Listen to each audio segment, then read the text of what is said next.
Hello and welcome to A Gypsy's Kiss, the vlog. I'm Shelley Carney. And I'm Toby Eunice. Stick with us for a few minutes and I'll tell you why you should be eating a sandwich.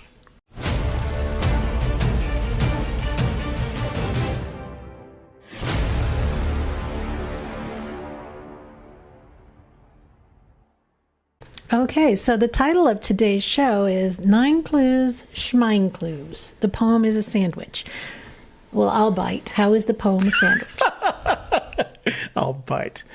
The poem is a sandwich because it's layered. But let me put it this way: if Fenn was a basketball player, the 9 clues would be a head fake. Okay. Fenn trickery, exactly. So let's talk a little bit about why it looks like a sandwich. But before we do that, I want to talk a little bit about the constant conversation that occurs on any of the blogs. And this is not meant to discredit any of the blogs, but you can go to any of the major ones, Chase Chat, Dale Neitzel's blog, Mysterious Writings, and you will find a continuous, maybe the right word is, never-ending conversation regarding the state, status, and variance of the 9 clues. Mm-hmm. Questions like, discussions like, what are the 9 clues? Mm-hmm. How are they placed in the poem? You know, where do they actually begin? Are they a sentence because there's 9 sentences? Are they a sentence is each clue, et cetera, et cetera? Well, now, come on. I know, We've talked about that too. I'm just as guilty as anyone else. Where do the 9 clues start? Some people, does it start at the beginning of the poem or begin at where warm waters halt? Mm-hmm. What counts as a clue? Because if you start counting, depending on where you start, you can count 9 and you can end up at the bottom of the poem and still not have 9 clues. What is significant about the number 9? Now that may be a conversation that I've started in my own head because I always feel like Fenn is a 3, 6, 9 kind of guy. And I don't know whether it's his intent or whether it is a byproduct of the way that he does things. But he always strikes me as he seems to think in packages of 3 and 9, especially occasionally, and 6. Mm. And it's always yada, yada, yada, which is a phrase I don't like. I tell my children, don't finish a sentence with yada, yada, yada. And then, boom, you're down some rabbit hole. Right. And I think it certainly is frustrating for me, which is why I don't spend a lot of time on those forums. But I think it could get frustrating for a lot of users. So what I want to do today is simplify the structure of the poem, mm-hmm. and at the same time ignore Fenn's head fake. Okay. And don't get me wrong, again, I'm not trying to discredit Fenn or anything that he's done, but I think the 9 clues are like, oh, and you're going that way and he's going off that way to celebrate his retirement. Okay. So let's start with a little bit of the sandwich structure. And the sandwich structure is a couple of layers of bread. Bread on the top, bread on the bottom. Bread on the bottom. And then there's some, what do they call them? Fillings or toppings. Condiments, yeah, fillings. Condiments. And then in the middle is the meat, or as we used to say in Vietnam, banh mi. That's a banh mi. I remember them well. So the poem is kind of structured like that. There's bread on either end. Then there's some condiments, and then in the middle you finally get to the meat. Mm-hmm. And so let me show you a little bit about how it's structured. So the poem is layered in this way.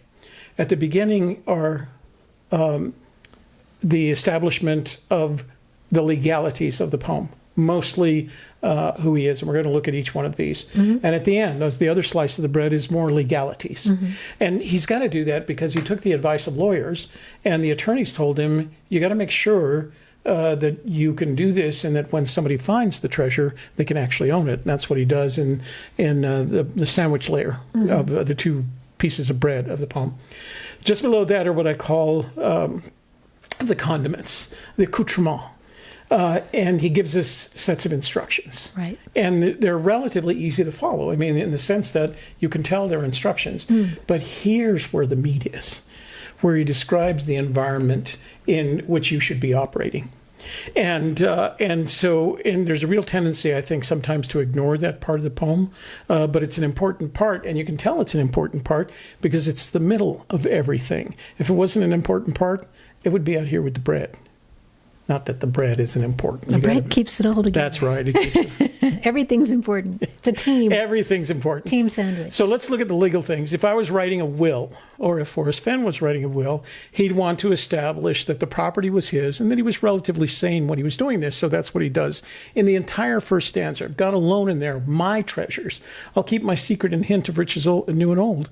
That means, A, I own it, belongs to me. I put it there, and I'm not crazy. I know what I'm doing. I'll be able to talk about it, completely. Mm-hmm. So it's the equivalent of, I don't want to say last will and testament because the implication is,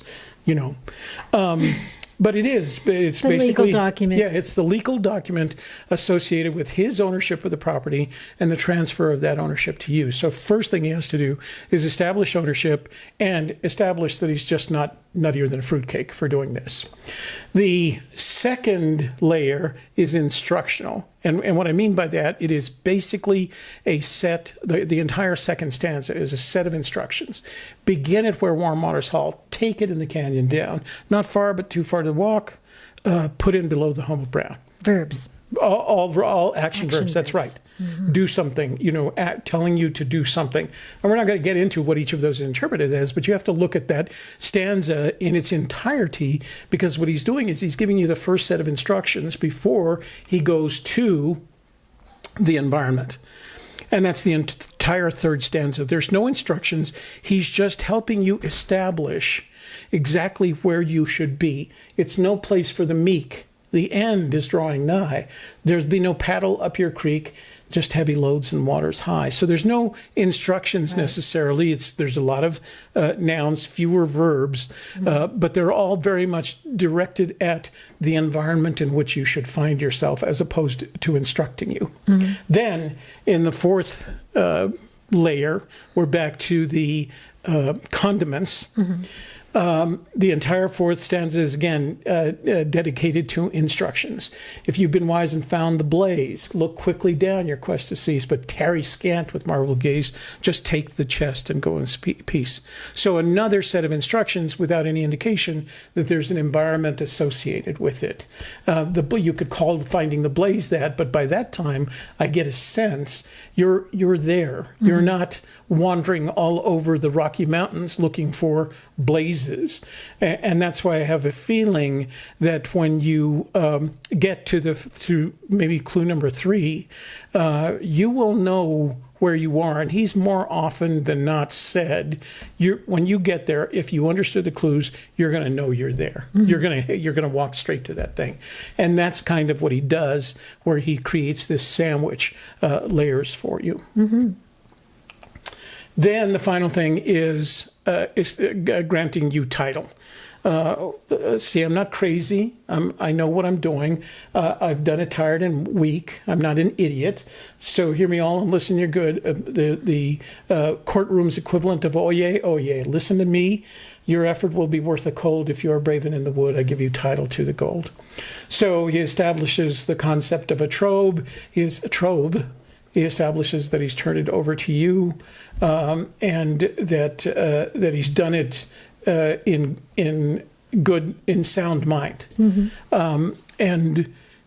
So it's very nicely structured. I mean, there is some structure to it, and you can do all of that. You can put those things together without counting the number of clues, where they start, how long they go on, what words are in them, and what's the importance of the number 9. Mm-hmm. And I think that's why it's important to look at the poem in this way, rather than getting caught up in the conversation of all those things that I said earlier. Okay. So can we equivocate this to maybe a mission briefing? I know you've been through many mission briefings in your lifetime. So at the end of the mission briefing, are they asking questions? They're asking questions. Are they asking you, so was that 9 instructions or 10 instructions? Or are they asking you specifically, where's the blaze? Where's the warm water halt? That's a very fair comparison and a good way to explain what's going on here. Fenn was in the military. He was an Air Force pilot, and every mission he went on was preceded by a mission briefing in which they established the parameters, the operating parameters, the instructions of what he was supposed to accomplish, what he would find when he got there, what he would do when he got there, and then how he would get out of there and what responsibilities he had. I remember one time specifically in The Thrill of the Chase, he mentioned he had some leftover either ammunition or weapons. It was some kind of weapon. So he went looking for another target. That would have come in here where they said, if you have leftovers, look for a target and make sure that it's a target within the parameters which we established up here. Because he can't just arbitrarily pick a target. The target has to be within the parameters established by the mission briefing, leftover ammo or not, because it could have caused a lot less problems. And if you remember correctly, he flew down low over what he thought was a potential target and discovered it was a funeral procession, and then backed off, and it made him feel bad. That was the mission.